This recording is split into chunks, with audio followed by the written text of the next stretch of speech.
Strawberries are widely available throughout the United States.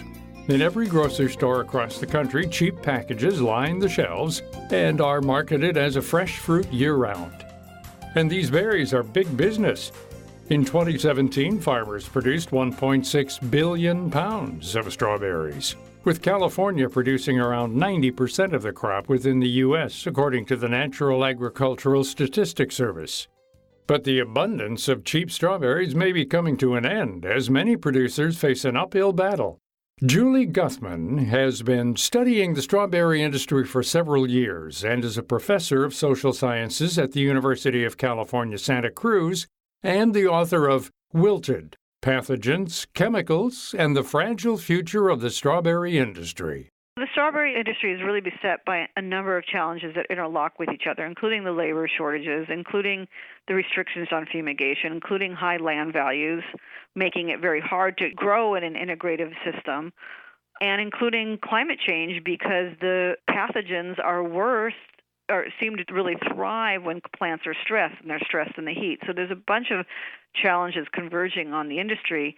And so we're already seeing quite a bit of a shakeout of people leaving the business. It's really hard to predict, but my sense is within 10 years at strawberries, there'll be a lot fewer strawberry growers and they'll be a lot more expensive because almost all the alternatives to growing strawberries cost a lot more than they currently do. To get a better sense of the strawberry market and some of the challenges it's facing today, it's important to look back at its beginnings. Guthman says strawberry farming took hold in the late part of the 19th century in Santa Cruz County in California, near San Jose, where the cool coastal climate with its sandy soil was just right for this fickle fruit. People would plant strawberries between the rows. So it was a really minor experimental crop, and it didn't have much of a market. But the Pajaro Valley got a little bit more important when a train line went from San Francisco to the Pajaro Valley, and so that was, at the time, probably about, depending which way you go, but maybe about an 80-mile train ride. The train line connecting the farms to the streets of bustling San Francisco propelled the fruit into larger production and distribution over the next few decades. But with more crops came a greater incidence of soil-borne disease. In the 1920s and 1930s, the strawberry growers started to experience a lot of problems with different diseases, different kind of blights and wilts. Plants were yellowing and dying or wilting, and so that was a huge concern. So they called upon the University of California to come help. Guthman says the university identified the pathogens causing these soil-borne diseases and started a breeding program along with other experimental methods to try and save the crops. However, it wasn't until the 1950s that researchers found a lasting solution with below-ground fumigation. They would fumigate the fields with gases, and they began with a gas called chloropicrin, which is tear gas, and then a year later they experimented with a combination of chloropicrin and methyl bromide, and they found out that that was very effective at killing weeds and nematodes and also addressing the problem with soil disease. While fumigation killed off many of these diseases, what effects did chemicals like methyl bromide have on the environment? I don't think they knew that much. I mean, the 50s and 60s were a period where all sorts of agrochemicals, not only agrochemicals, all sorts of petroleum-based chemicals were brought to market. DuPont's famous slogan was better living through chemicals, and the American public widely embraced chemicals, and the industry embraced it because it made so many production processes easier, and all the plastics, everything that came into being in the 50s and 60s that made for modern lifestyles were widely embraced by industry and the public because it created so much convenience. Unfortunately, that convenience came at a cost. It wasn't until 1987 when the Montreal Protocols stopped the use of methyl bromide and other chemicals that were proven to be responsible for ozone depletion. And today there are much stricter regulations on farmers to protect the public and the environment during fumigation, but the process still isn't foolproof. Chloropicrin is mainly used, and right now it's designated a toxic air contaminant because it is a tear gas, but the regulators are not willing to call it a carcinogen yet. Guthman says that today fumigation is becoming highly restricted and may be taken away altogether down the line. As a result, more farmers are turning to other innovative options. The industry is really struggling. Those who are remaining tend to be more innovative growers, experimenting with different methods. And here again, I'm focusing on alternatives to fumigation.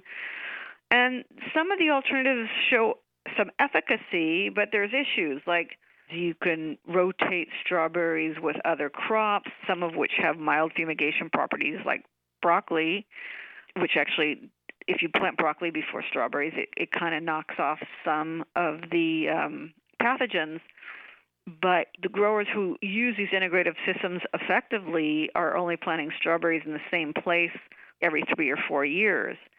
And that works well, and it works well for growers that are in farmers markets or have subscription farms or who are selling to regional markets. But that kind of system can't replace the mass monocultures of strawberry that are making strawberries available nearly year-round. While the strawberry industry is still searching for a lasting solution in place of fumigation, this problem is just one of the many challenges facing growers. Strawberries are extremely labor-intensive, probably more than any other crop, because everything has to be hand-picked. I mean, they're experimenting with robotics now, but maybe 10 years away before the robots will be effective enough, because the robots have to not squish the berries. They have to be able to identify which berries are ripe, because they don't all come ripe at the same point.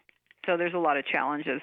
And it's also, I would say, some of the worst working conditions, because pickers are bent over if the strawberries are planted on the ground.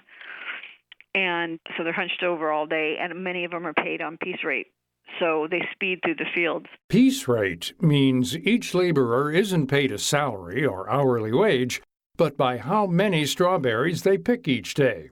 And with labor in short supply, farmers are paying a higher piece rate per strawberry. Strawberries are really expensive to grow. Right now it costs over $70,000 per acre to grow strawberries, and about maybe 40% of that is field preparation, and then the rest is labor. And I think the percentage of labor is getting higher because right now labor costs have risen a lot, not only because the immigration policies of the Trump administration and even Obama's administration have made it harder for people to cross and shorten the supply, but also because of changes in laws that have done away with exemptions for agriculture on overtime and that sort of thing. So growers are in this strange situation where they complain of low prices and of high costs, but they plant very high-yielding varietals that are highly productive, and so there's often a glut in the market. With all of these compounding challenges, can strawberry farming even be a profitable business anymore? It used to be, but those growers are really struggling now, and since when I started doing this research about 6 or 7 years ago, many have gone out of business, and so there's quite a bit of consolidation and shakeout going on right now. And those that are staying in business are, at least the growers, are some of the most innovative growers who are adopting all sorts of techniques to deal with the many, many challenges that this industry faces. From strawberry shortcake to strawberry rhubarb pie, strawberries are a big part of American food culture. Guthman hopes her research will increase awareness and help to stop the decline of the strawberry industry. My book is really a call for agricultural scientists to work more concertedly on doing research on the complexity of growing and using multiple methods, moving away from the simplifications of something like fumigation. My book is also a call for policymakers to incentivize different ways of growing. To find out more about Julie Guthman and her book, Wilted: Pathogens, Chemicals, and the Fragile Future of the Strawberry Industry, visit viewpointsradio.org. You can also follow us on Instagram and Twitter @ViewpointsRadio, and subscribe and listen to our show anytime wherever you listen to podcasts. This segment is written and produced by Amira Zaveri. I'm Gary Price.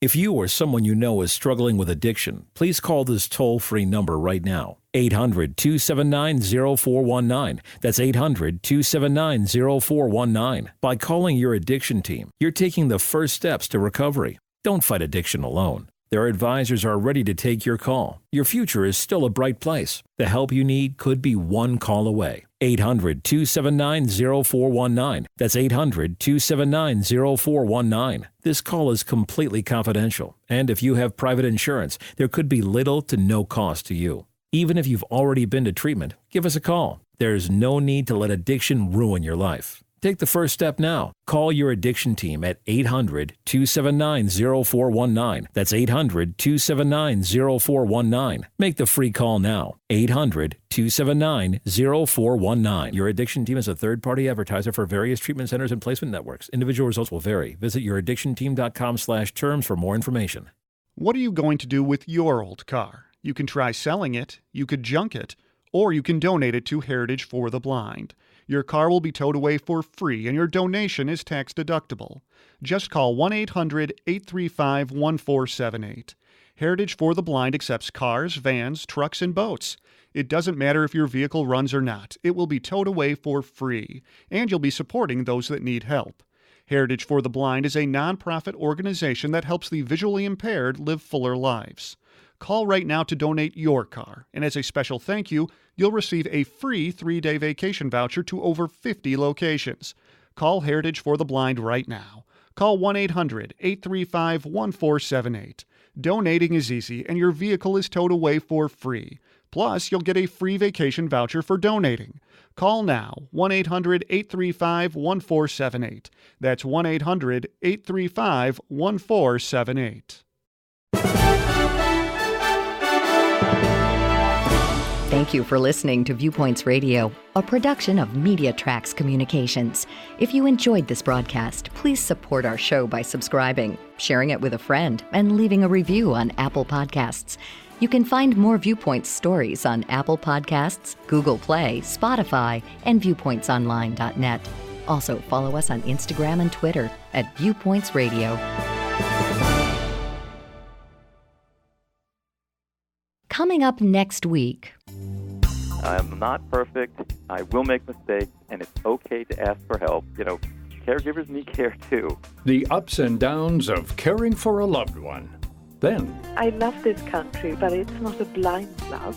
I do see problems. Viewpoint speaks with one Swedish author about the global perception versus the reality of modern-day Sweden. I'm Marty Peterson. And I'm Gary Price. These stories in depth on your public affairs magazine, Viewpoints.